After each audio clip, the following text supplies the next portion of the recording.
Welcome to non fictional. Hrithik Roshan और उनकी wife Suzanne Khan का डिवोर्स 400 करोड़ का था, मगर क्या सच में सुजैन खान की डिमांड 400 करोड़ की एलिमनी की थी? ये जानना जितना ही मजेदार है उतना ही मजेदार ये जानना है कि आखिर वो मम्मी कौन थी जिसने ये कह दिया था कि 10 करोड़ रुपए के नीचे ना पेपर साइन होंगे ना ही डिवोर्स का सेटलमेंट। कौन है वो मम्मी जिसने अपने सेलिब्रिटी पति से करोड़ों की मांग की थी? आइए जानते हैं in our video Bollywood divorces.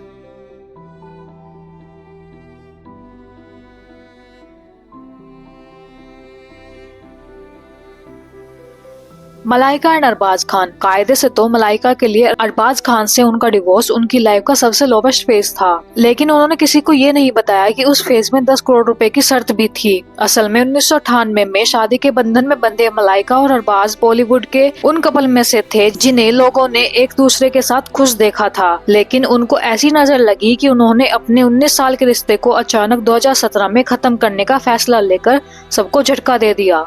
लेकिन इस डिवोर्स से भी ज्यादा सबको यह जानकर झटका लगा कि मलाइका ने 10-15 करोड़ की डिमांड रखी। मलाइका ने कहा कि वो 10 करोड़ से कम में सेटलमेंट नहीं करेंगी, जिसके बाद अरबाज खान ने उन्हें 15 करोड़ रुपए देकर डिवोर्स सेटलमेंट की। हालांकि बाद में मलाइका से इस बारे में पूछा गया तो उन्होंने इनकार कर दिया और कहा कि उन्होंने अरबाज से कोई पैसे नहीं मांगे। करिश्मा एंड संजय कपूर। इनकी शादी में जितनी रौनक देखने को मिली थी उतना ही कंट्रोवर्शियल था इनका डिवोर्स। संजय कपूर ने 2014 में अपना डिवोर्स फाइल किया और 2016 में उस डिवोर्स पर मोहर लग गई और उनके रिश्ते में आई इस दरार की वजह थी संजय की डिसलॉयल्टी। इस वजह से दोनों के इतने ज्यादा झगड़े होते थे कि उसकी गूंज मीडिया को सुनाई देने लगी, जिसके कारण दोनों ने तलाक लेने का फैसला किया। ये तलाक उस वक्त इंडस्ट्री में हुए सबसे महंगे तलाक में से एक था, क्योंकि तलाक की एलिमनी में संजय कपूर से उनका खार में स्थित घर, बच्चों के नाम 14 करोड़ रुपए की इन्वेस्टमेंट मिली थी। केवल इतना ही नहीं, अदालत से करिश्मा को संजय की जमा पूंजी के अलावा मेंटेनेंस के लिए हर महीने 10 लाख रुपए भी मिले थे। आमिर खान और रीना दत्ता।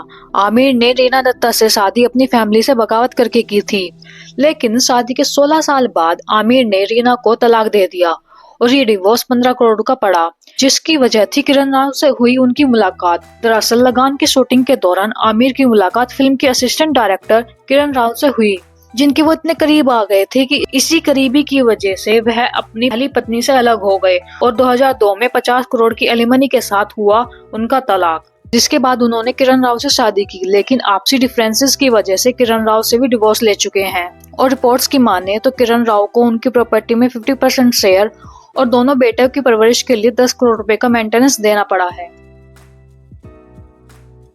ऋतिक रोशन और सुजैन। इनका डिवोर्स अब तक वर्ल्ड का सबसे महंगा डिवोर्स कहा जाता है। इन दोनों की शादी को 14 साल हुए थे, लेकिन इन दोनों के बीच में आकर ऋतिक का एक्स्ट्रा मैरिटल अफेयर, ऋतिक के लिंगअप की खबरें सभी न्यूज़पेपर और न्यूज चैनल्स की हेडलाइन बनने लगी। और आप तो जानते ही हैं, रिश्ता कितना ही पुराना क्यों ना हो, उसमें पड़ी एक गांठ भी उसे तोड़ने के लिए काफी होती है। बस इसी वजह से इन दोनों ने भी अपने 14 साल पुराने रिश्ते पर फुल स्टॉप लगाते हुए अपना डिवोर्स अनाउंस कर दिया। म्यूचुअल कंसेंट से हुए इस डिवोर्स की कीमत 400 करोड़ रुपए रखी गई। गोविंदा एंड सुनीता। 90s के फेमस एक्टर और सबसे चहेते रहे गोविंदा हाल ही में खूब चर्चा में हैं अपने डिवोर्स को लेकर।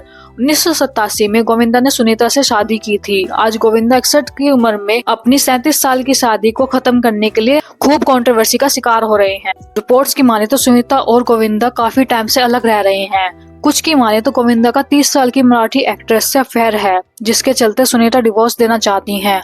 अब देखना ये दिलचस्प होगा कि क्या सच में इनका डिवोर्स होगा, और होगा तो कितनी एलिमनी का डिमांड करेंगी सुनीता। इन सभी डिवोर्सेस के बाद एक बात तो जग जाहिर है, बॉलीवुड वाले जितना खर्चा अपनी शादियों में करते हैं उतना ही खर्चा अपने डिवोर्स में करते हैं। इसलिए ही तो शादी चाहे 5 साल पुरानी हो या 20 साल पुरानी, डिवोर्स की एलिमनी अगले बंदे से ज्यादा ही होती है, जैसे कोई रेस चल रही हो।